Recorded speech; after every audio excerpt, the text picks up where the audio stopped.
Te agradecemos pela oportunidade de recebermos a Tua Palavra. Muito obrigado por tudo que já aconteceu até aqui neste momento de culto. Mas eu quero Te agradecer também por essa hora tão importante para nós, Pai, que é ouvirmos o que o Senhor tem a nos orientar, nos dizer. Nos rendemos diante da Tua Palavra, Pai. Nos submetemos a ela, reconhecendo que a Tua Palavra prevalece. A Tua Palavra é soberana. Tua palavra é poder. Nós pedimos agora que o Senhor fale ao nosso coração em nome de Jesus e para a glória do Senhor. Amém. Aleluia. Graças a Deus.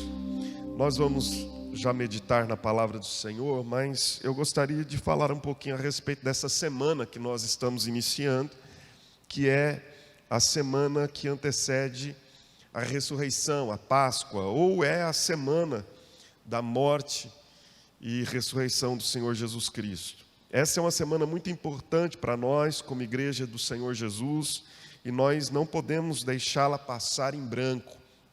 Por isso, ao longo de toda a semana, nós teremos de segunda a sexta-feira, ou melhor, de segunda a sábado, né? Porque no domingo nós já teremos mesmo os nossos cultos online, mas de segunda a sábado nós teremos cultos que serão cultos representativos da semana do Senhor Jesus. Nós vamos começar isso hoje, né? Hoje nós vamos falar sobre o momento da entrada triunfal de Jesus em Jerusalém. Daqui a pouco nós vamos estudar a palavra do Senhor em relação a isso. Mas, apenas para situar você, cada dia da semana nós teremos um pastor que estará trazendo uma mensagem. Nós teremos das 8 da noite, sempre das 20 às 21 horas, esse período de louvor, de adoração e uma mensagem que vai reconstruir aos poucos a semana do Senhor Jesus. É claro que essa semana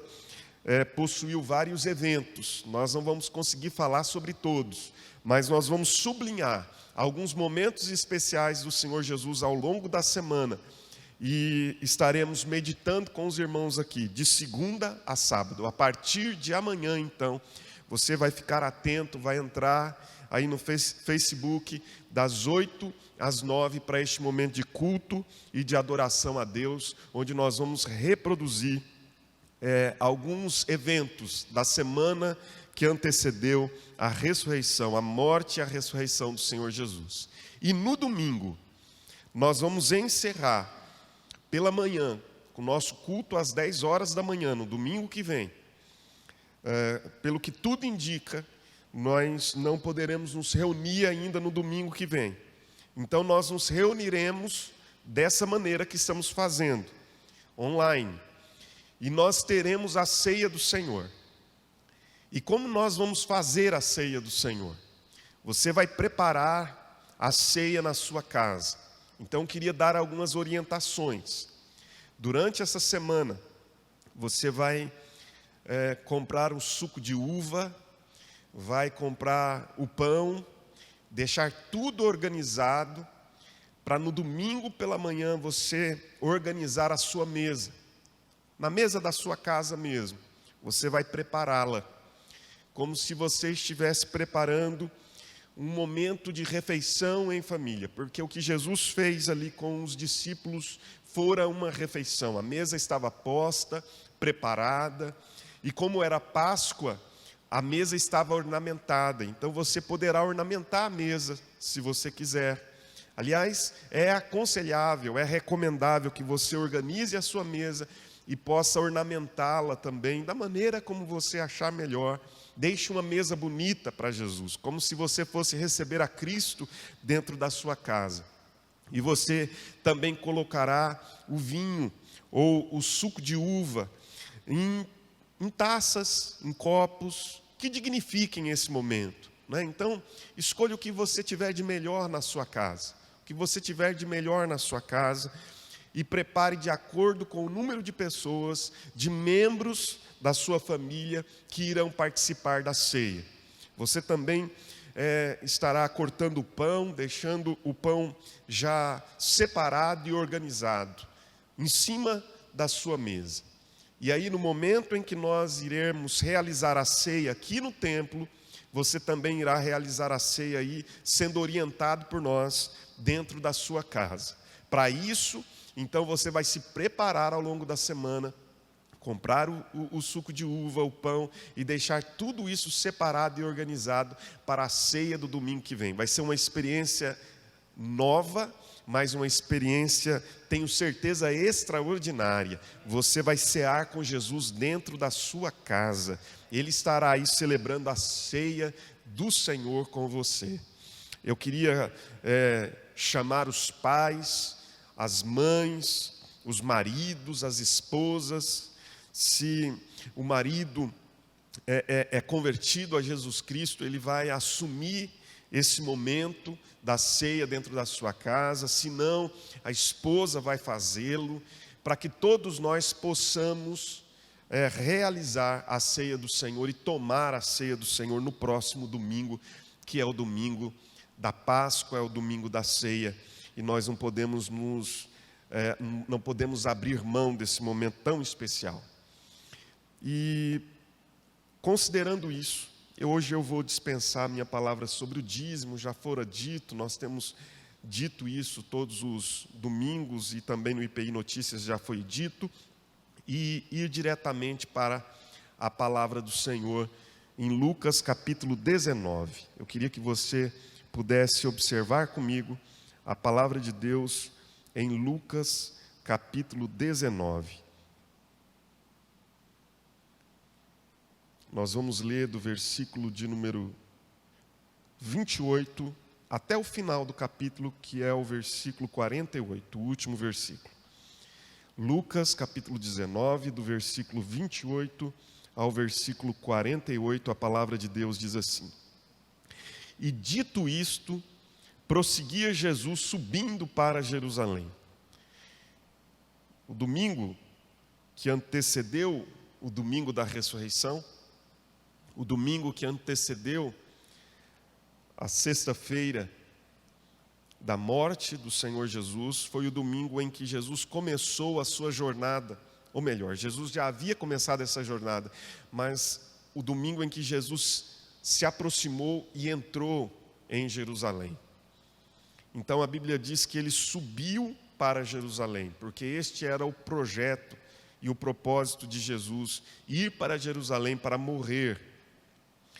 Ora, aconteceu que ao aproximar-se de Betfagé e de Betânia, que eram 2 vilarejos próximos a Jerusalém, cerca de 5 quilômetros mais ou menos, junto ao Monte das Oliveiras. O Monte das Oliveiras era um monte próximo também a Jerusalém, que era necessário atravessá-lo para quem vinha do lado oriental, do leste, e entraria pelo leste de Jerusalém, necessariamente passaria por Betfagé, por Betânia, esses vilarejos que ficavam ali entre 5 e 3 quilômetros de Jerusalém, e também passaria pelo Monte das Oliveiras.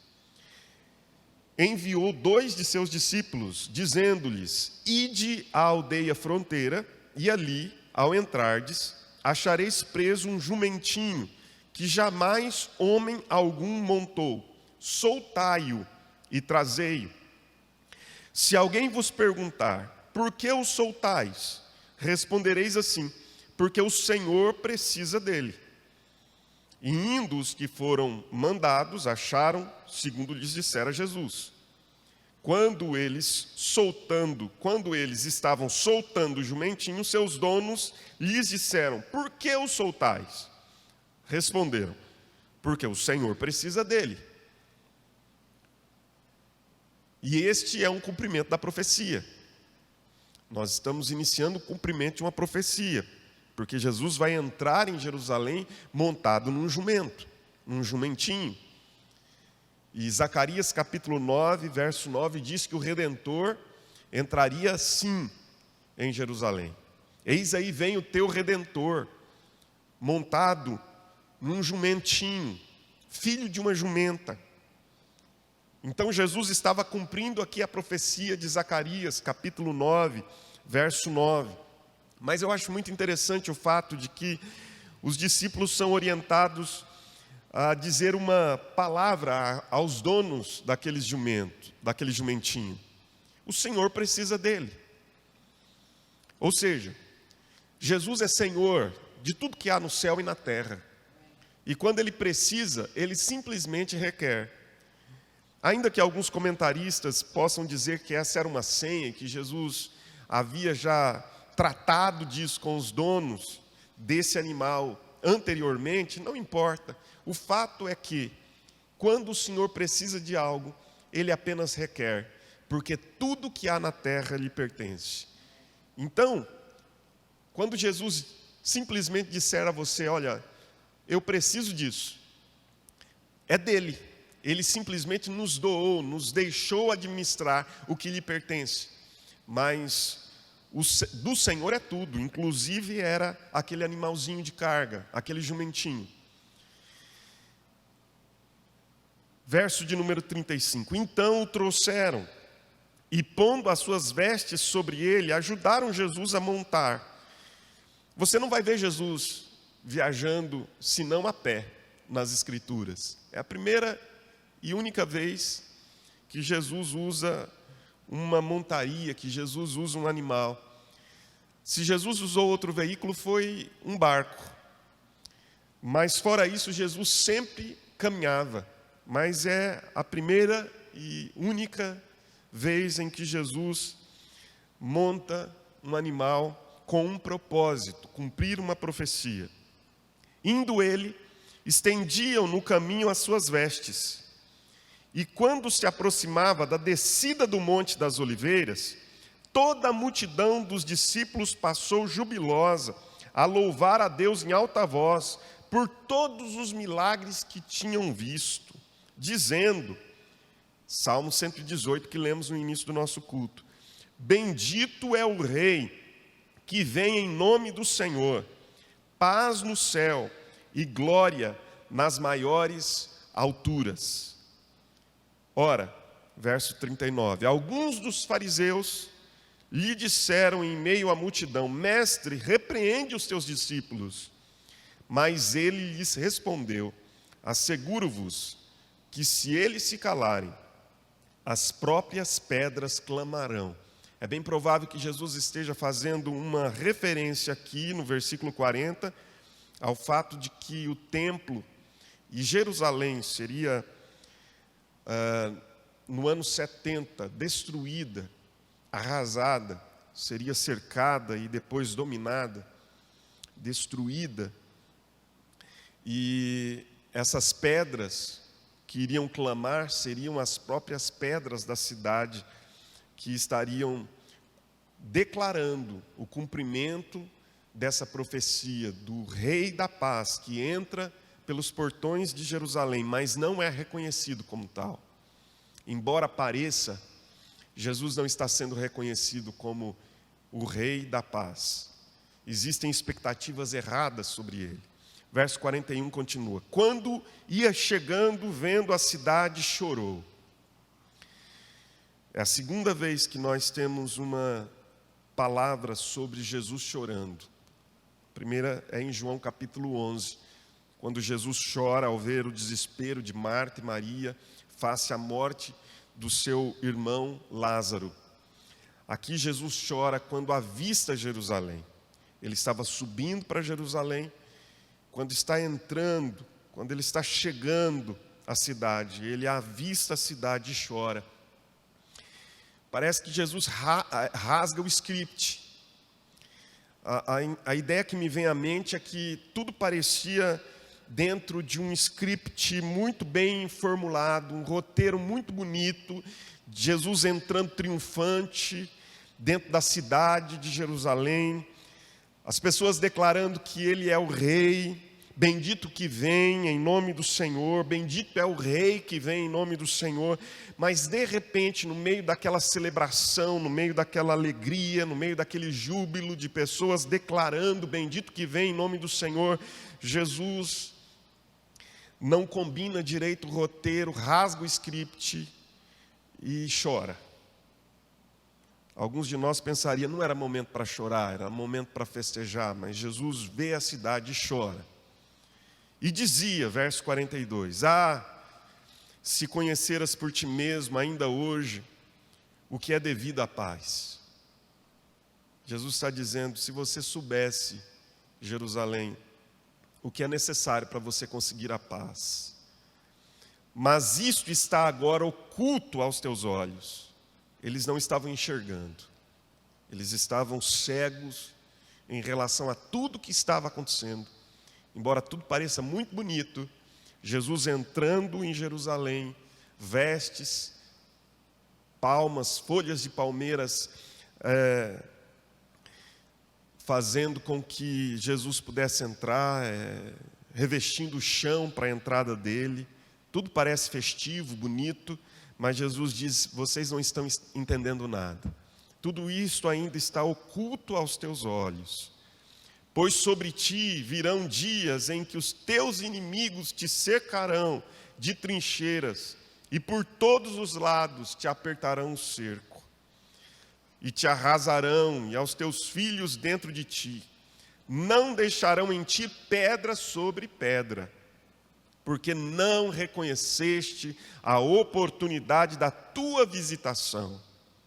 Depois, entrando no templo, expulsou os que ali vendiam, dizendo-lhes: está escrito, a minha casa será casa de oração, mas vós a transformastes em covil de salteadores. Jesus faz aqui mais uma vez um resgate de textos proféticos. A minha casa será casa de oração, é um texto e que está em Isaías capítulo 56, e o outro texto que Jesus cita, mas a transformastes em covil de salteadores, é um texto que está em Jeremias capítulo 7, verso 11. Jesus resgata esses dois textos, os une e diz: o que vocês estão fazendo aqui é um abuso da casa do Senhor. Verso 47. Diariamente, Jesus ensinava no templo. Esse mesmo templo que havia sido prevaricado, corrompido, que estava em mãos de pessoas que não o cuidavam como a casa do Pai, era o lugar onde Jesus entrava para ensinar. Ele diz: a minha casa será chamada casa de oração. Quando oramos, falamos com o Pai. Quando Jesus ensina, o Pai fala conosco. E a função da reunião do povo de Deus num templo nada mais é do que falar ao Eterno e ouvir o Eterno. Mas o texto continua: mas os principais sacerdotes, os escribas e os maiorais do povo procuravam eliminá-lo. Contudo, não atinavam em como fazê-lo, porque todo o povo, ao ouvi-lo, ficava dominado por ele. Amém. O que eu gostaria de compartilhar com os irmãos, eu já fiz a leitura fazendo alguns destaques, para nós não precisarmos fazer esses destaques, essas explicações, e já partirmos direto para algumas lições que esse texto nos traz. Esse texto me leva a refletir sobre o fato do porquê Jesus chorou. Então, se você quiser dar um título para essa mensagem, poderia ser: por que Jesus chorou? O verso 41 diz que, no meio daquela caminhada triunfante, onde há júbilos, onde há celebração, onde há palavras de exaltação a Jesus, ele chora. E me parece que o texto diz algo, pelo menos ao meu coração, fica claro que Jesus chora quando vê Jerusalém. Quando ia chegando, vendo a cidade, chorou. Porque Jesus está vendo algo que ninguém mais vê. Jesus não chora pelo que ele vê, porque o que ele vê, a aparência daquele momento era uma aparência celebrativa, mas Jesus está chorando pelo que ninguém mais vê a não ser ele. Jesus não chora pelo que ele vê, mas pelo que as pessoas não conseguem ver. Seus olhos estão enxergando o que ninguém mais é capaz de ver. Aquelas pessoas são capazes de discernir que ele tem a aparência de alguma coisa, mas não é capaz de discernir o que há essencialmente acontecendo naquele momento. Elas são capazes, os olhos de Jesus são capazes de discernir agora o que está nos bastidores de todo aquele cenário. Os seus olhos são como chamas de fogo, e porque os olhos de Jesus são como chamas de fogo, são capazes de olhar para além das máscaras e para além dos disfarces que aquele momento pode nos apresentar. Porque às vezes nós somos iludidos quando falamos a respeito do Domingo de Ramos, não é assim que costumam chamar? Quando falamos a respeito do Domingo de Ramos, nós somos iludidos a respeito de uma festa, mas para Jesus não havia uma festa ali. Jesus estava cumprindo uma profecia, mas ele percebe que existe algo para além daquela superfície, para além daqueles disfarces, para além daquelas máscaras.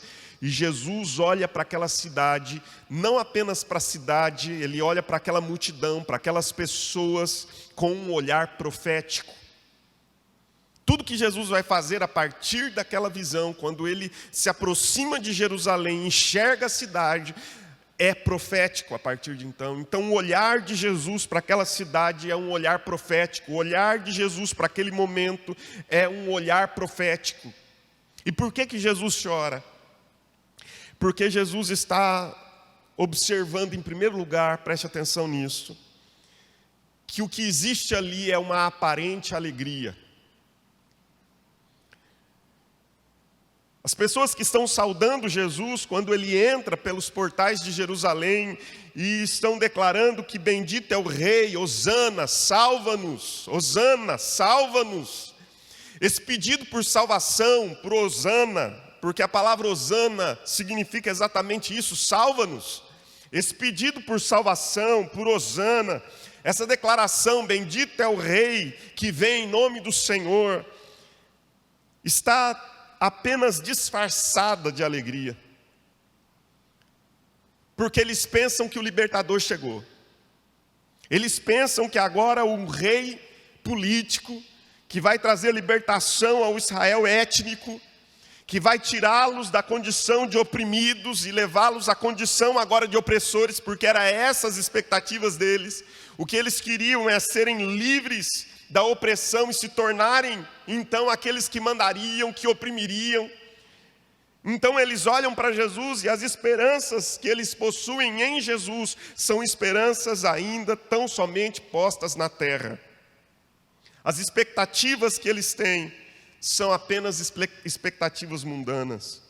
Os corações deles estão palpitando, as mãos estão acenando, bendito que vem em nome do Senhor. Mas o problema é que quando Jesus olha toda aquela encenação, ele percebe que a expectativa daquele povo era apenas uma expectativa momentânea, passageira, terrena, mas eles não estavam olhando aquilo que significava Jesus entrar assentado num jumento em Jerusalém. Há um comentarista chamado William Barclay que ele diz que o fato de Jesus entrar num jumento não era simplesmente para demonstrar a sua humildade, embora Zacarias 9:9 diga isso.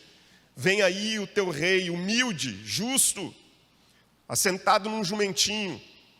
Mas dizem que os reis, quando eles estavam preparados para a guerra, eles usavam cavalos como um corcel, como um cavalo imponente. Mas quando eles estavam em tempos de paz e de tranquilidade, eles usavam animais como o jumento, um animal de carga, um animal sem grande imponência. Talvez, diz William Barclay, que o que Jesus estava ensinando ao entrar num jumentinho, fruto do cumprimento de uma profecia, é que ele não estava entrando como um rei político que viria para libertar Israel das suas opressões políticas. Ele estava entrando como o rei da paz, porque essa também é a profecia, que ele é o príncipe da paz. Jesus estava entrando em Jerusalém, declarando que ele estava trazendo uma paz que estava para além de uma paz simplesmente enquanto ausência de guerra, mas Jesus estava trazendo uma paz que encheria o coração de todo aquele que nele crê. Deixe-vos a minha paz vos dou, não vou-la dou como o mundo a dá, por isso não se turbe, nem se atemorize o vosso coração. Quando Jesus olha para aquele cenário, ele vê apenas uma aparência de alegria, de júbilo. Ele vê apenas uma aparência, porque as pessoas ainda não entenderam que a entrada dele em Jerusalém era para cumprir um plano maior, que era o plano de passar pela cruz. O que eles queriam era apenas um rei que se assentasse no trono e reinasse sobre eles. O que Jesus queria é que eles entendessem que não haveria reinado no trono sem antes passar pela cruz. Irmãos, quantas vezes nós simplesmente queremos reinar sobre a terra, mas nós não queremos passar pelo sofrimento, pela cruz, pelas dificuldades, pelas adversidades. Mas é impossível haver ressurreição no domingo sem que haja na sexta-feira a crucificação. É impossível que nós celebremos que Jesus ressuscitou sem antes nós entendermos que Jesus morreu pelos nossos pecados. Nós precisamos compreender que se queremos ser discípulos de Jesus, devemos também assimilar o conceito da cruz e segui-lo. Se alguém quer vir após mim, negue-se a si mesmo, tome a sua cruz e siga-me. Jesus chora porque o que ele vê ali é uma aparente alegria. Há vozes de júbilo, mas que não entenderam o plano da cruz ainda. Há vozes que estão declarando hosana, salva-nos, mas eles não querem salvação eterna, eles querem salvação momentânea. Eles estão declarando bendito é o rei que vem em nome do Senhor. Mas alguns dias depois, essa mesma multidão que declara isso, é a multidão que declara também crucifica-o. Por quê? Porque agora estão decepcionados. Quantas vezes nós vivemos simplesmente uma aparente alegria? Nós erguemos as nossas mãos, adoramos a Deus, dizemos Deus é bom, Ele é fiel, Ele é misericordioso, Ele é maravilhoso, Ele é santo, eu adoro, eu o glorifico. Mas quando nós somos submetidos a provas, quando nós somos submetidos ao deserto, quando nós somos submetidos à adversidade, então nós também declaramos crucifica-o, crucifica-o, crucifica-o. Porque ainda não experimentamos o sentido verdadeiro da alegria. A alegria do Espírito Santo dentro do nosso coração, que não tem nada a ver com as circunstâncias externas que nos rodeiam. Por que Jesus chora? Jesus chora porque o que ele vê ali é uma aparente paz.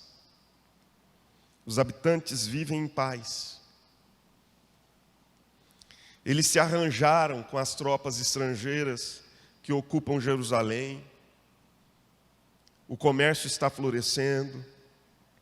Os habitantes têm o seu ganha-pão. O templo se enche de gente que vem adorar. A casa de Deus está repleta de peregrinos, judeus, estrangeiros, que vêm de terras longínquas para terem o privilégio de adorarem no templo de Jerusalém. A cidade da paz, como muitos traduzem o nome Jerusalém, parece ter paz, mas não tem paz. Tem uma paz romana imposta pela espada. Tem a paz de comerciantes que precisam dessa paz para fazer os seus negócios. Tem uma paz religiosa, porque o templo funciona e o governo normalmente não interfere, o Império Romano normalmente não interfere nas práticas religiosas dos judeus, são os sacerdotes que comandam o templo. O que mais eles poderiam desejar? Eles não querem mais nada da vida, eles só querem esperar que o tempo passe e se de fato surgir o Messias, o Rei, que ele nos transforme de oprimidos em opressores. Jesus olha e percebe que não há paz alguma ali, tanto que ele diz, Jerusalém, se você soubesse o que é necessário para conseguir a verdadeira paz. mas isso está oculto aos teus olhos. Eles não têm paz porque não experimentaram ainda Jesus enchendo seus corações. E Jesus diz ainda: pois sobre ti virão dias em que os teus inimigos te cercarão de trincheiras por todos os lados e vão te apertar o cerco. A história vai dizer que o imperador Tito Vespasiano vai invadir Jerusalém no ano 70. Primeiro vai cercá-la durante muito tempo e depois invadi-la. E conta a história que, e quem diz isso é Flávio de Joséfos, ele diz que quando Tito Vespasiano com o exército do império invadem Jerusalém no ano 70, já encontram dentro de Jerusalém vários corpos estirados no chão, mortos, em estado de decomposição. Alguns vão dizer que ao longo desse período de cerco, de sítio à cidade de Jerusalém, os corpos eram lançados pela muralha da cidade como uma arma de guerra. Pessoas que haviam morrido lá dentro, sabe de quê? De fome, porque o cerco não permitia que entrasse comida, o cerco não permitia que entrasse quaisquer que fossem produtos para a subsistência daquele povo, e eles morrem lá dentro de Jerusalém. E quando o império invade Jerusalém, de fato, e já encontram várias pessoas mortas lá dentro. E Jesus diz de fato que isso iria acontecer. Ele diz: olha, o cerco vai se apertar. E Jesus chora porque vê que existe apenas uma aparente paz. E ele diz: vão arrasar você, não deixarão pedra sobre pedra.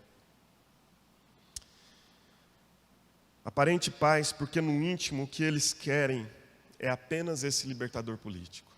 Por que Jesus chora? Jesus chora porque ele vê uma aparente alegria de um povo que está celebrando, mas não entendeu o propósito da cruz. Jesus chora porque ele vê uma aparente paz de um povo que parece estar vivendo muito bem ali dentro dos seus limites, mas um povo que ainda não havia entendido o projeto da paz eterna, não de uma paz política.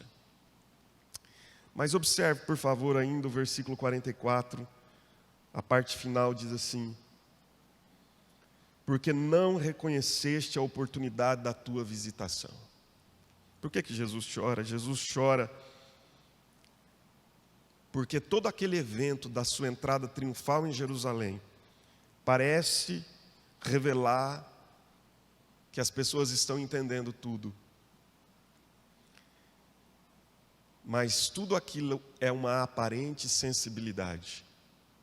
Jesus chora pela aparente sensibilidade de pessoas que fazem um corredor para Jesus passar sentado no jumento, que estão com as mãos erguidas, acenando, que estão lançando suas vestes na estrada, que estão lançando folhas de palmeiras na estrada, que estão declarando com vozes jubilosas, com celebração: eis aí, vem o Rei, bendito que vem, hosana, salva-nos, ó Rei, salva-nos, ó Rei. Mas Jesus observa todo aquele cenário, quando ele olha Jerusalém de longe, ele chora. E por que Jesus chora? Porque tudo aquilo era uma aparente sensibilidade, eles não haviam entendido nada. A ponto de Jesus dizer: a oportunidade da tua visitação redentora está passando e vocês não estão entendendo. Vocês estão desprezando a oportunidade da visitação. Vocês estão desprezando o momento mais significativo da história. Vocês estão desprezando o lugar mais alto da história humana, porque a Bíblia diz que no lugar mais alto, na plenitude dos tempos, no clímax da história, Jesus veio. E Jesus está dizendo: vocês não estão reconhecendo, vocês não estão discernindo a oportunidade da visitação. O dia da salvação está aqui, o dia aceitável do Senhor. E vocês não estão compreendendo, vocês não estão entendendo que a salvação redentora veio, desceu, se encarnou, se tornou gente, andou no meio de vocês. Mas vocês não estão reconhecendo, vocês estão aparentemente sensíveis ao momento, mas vocês ainda não entenderam, não compreenderam nada. Por isso que Jesus chora. Jesus chora porque existe uma aparente alegria. Jesus chora porque existe uma aparente paz. Jesus chora porque existe uma aparente sensibilidade, mas eles não entenderam nada ainda. Eles não reconheceram a oportunidade da visitação. E eu termino. Jesus chora porque existe uma aparente piedade em tudo aquilo que está acontecendo. Observe, por favor, preste atenção nisso, você que sai na sua casa. Preste atenção. Existe uma aparente piedade. Depois, versículo 45 diz: entrando no templo, expulsou ali os que vendiam. Depois a gente vai, nos textos paralelos, entender que esses homens comercializavam pombos, comercializavam cabritos, eles comercializavam ali animais para o sacrifício. Eles eram cambistas, eles trocavam, eles entregavam esses animais, eles haviam criado um comércio, de modo que esses animais eram criados apenas para o sacrifício. De alguma maneira eles monopolizaram isso, de modo que só podiam entrar aqueles que passassem por eles e deixassem ali o dinheiro e trocassem o seu dinheiro pelo animal que seria agora sacrificado. Jesus olha aquilo e se ira. Jesus não está entrando ali como um peregrino. Jesus não está entrando ali no templo como um peregrino que veio de longe para adorar e que não está preocupado com a aparência externa. Jesus entra ali como um profeta. Mas Jesus entra como filho. Ele diz: o que vocês estão fazendo com a casa do meu pai? Jesus entra como um profeta, de modo que ele resgata a profecia de Isaías, ele resgata a profecia de Jeremias e vai dizer: essa casa é a casa de falar com Deus, essa casa é a casa de oração, este lugar é um lugar de se relacionar com o eterno, mas vocês transformaram esse lugar num covil de salteadores. E quando nós vamos lá para Jeremias, ler esse texto de Jeremias capítulo 7, que nos fala sobre o covil de salteadores, lá Jeremias diz: vocês furtam, vocês adulteram, vocês mentem, vocês vivem desonestamente, vocês vivem como pessoas sem nenhuma piedade, mas de repente entram no templo e dizem: estamos a salvos.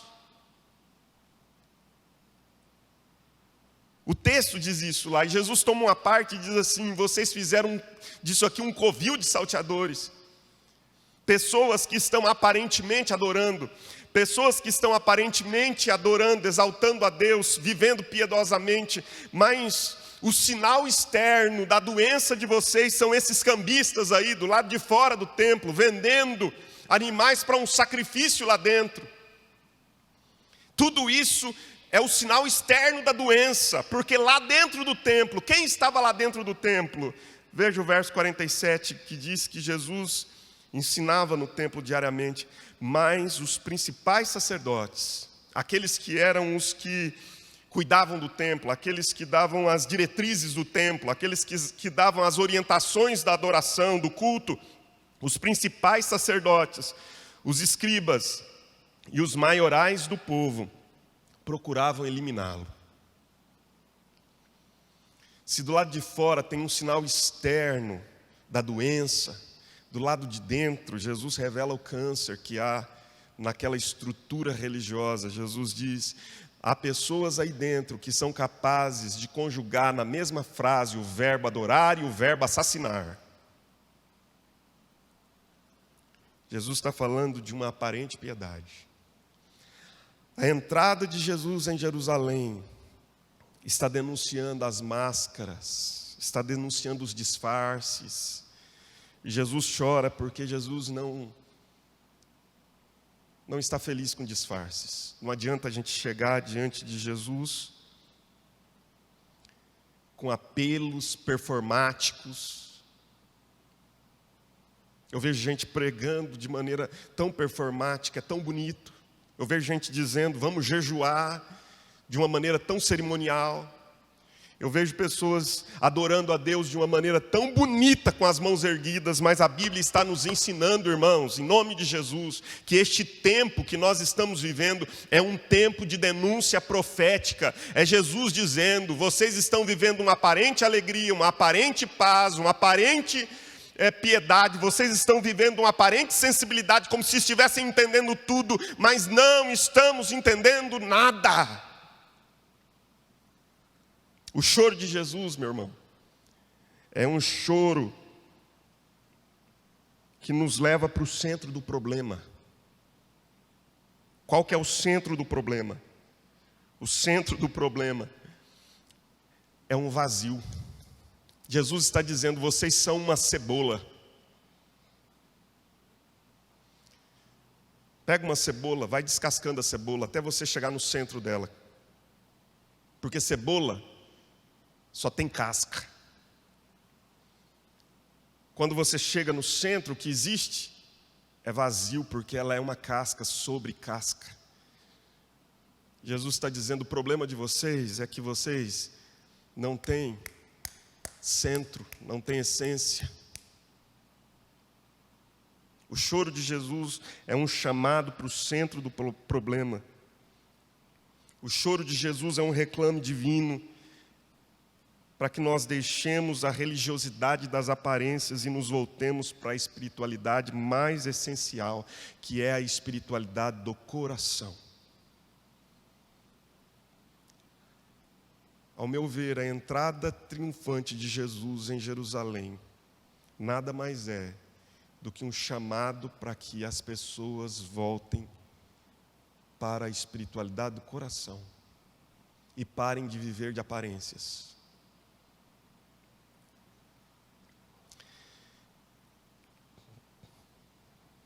Eu queria encerrar, meu irmão, minha irmã, dizendo para você que o que Jesus faz é uma denúncia profética aqui. Jesus entrando, assentado nesse jumentinho, é uma denúncia profética para mim e para você. É Jesus dizendo, parem de viver de aparência. Vão direto ao centro do problema. Parem de viver apenas de casca. Alimentem-se daquilo que verdadeiramente tem substância, que é conteúdo.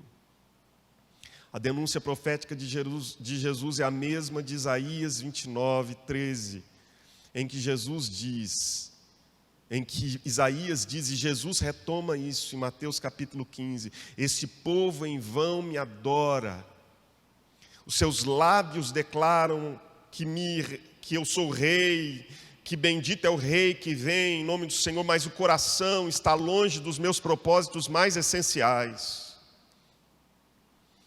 O choro de Jesus é uma denúncia profética, que está também lá em Jeremias, capítulo 29, também versículo 13.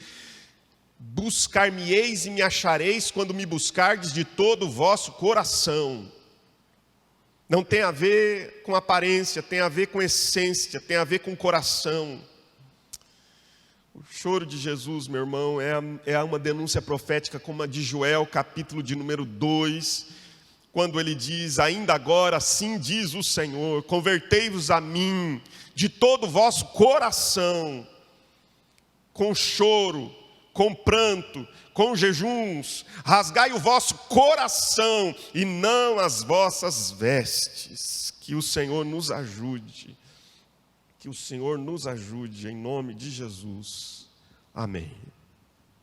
Pai Santo, eu quero nesta manhã de culto, Senhor, em que nós estamos iniciando a nossa caminhada contigo,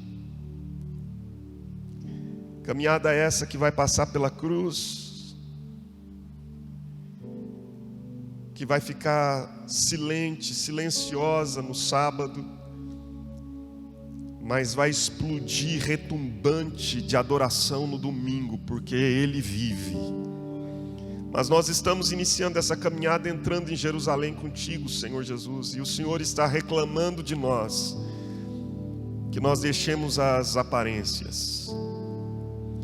Parecemos sempre tão bons, parecemos sempre tão alegres, parecemos sempre tão em paz, parecemos sempre tão sensíveis, parecemos sempre tão piedosos, mas lá no fundo, Senhor, quando as cascas vão sendo tiradas, às vezes nos falta a essência, estamos vazios. Então, Senhor, trata o nosso coração e chama-nos de novo, ó Deus, para uma experiência de essência. Chama-nos de novo para uma espiritualidade do coração, Senhor. Chama-nos de novo para um lugar onde o coração é aquecido, onde a alma é, ó Deus, aquecida, onde o nosso interior é fortalecido, Senhor. Chama-nos de novo para esse lugar, Pai. Nós te pedimos no nome de Jesus, nós te imploramos isso em nome de Jesus, que o nosso coração, ó Deus, seja um altar, e que nós, ó Deus, nos debrucemos sobre esse altar como um sacrifício vivo, santo e agradável, que haja lenha posta, e que o Senhor possa prover o fogo sobre a nossa vida, Senhor, de modo que haja fogo continuamente no altar, e não apenas aparência de piedade, não apenas aparência de sensibilidade, não apenas aparência de alegria e paz, mas verdadeira alegria, verdadeira paz. É isso que eu te peço, Senhor, sobre a minha vida, sobre a vida da minha família, sobre a vida desta igreja, das famílias dessa igreja que estão reunidas agora ouvindo esta palavra do Senhor. Pai, nos ajuda, que essa semana seja a semana que o Senhor vai atear fogo dentro dos nossos lares, em que o Senhor vai atear fogo, ó Deus, no nosso coração. Uma semana em que o Senhor vai reproduzir em nós a sua caminhada, até que nós passemos pela cruz, e até que nós, ó Deus, experimentemos o avivamento do domingo. É isso que eu te peço, Senhor, no nome de Jesus e para a glória do Senhor Jesus Cristo. Amém e amém.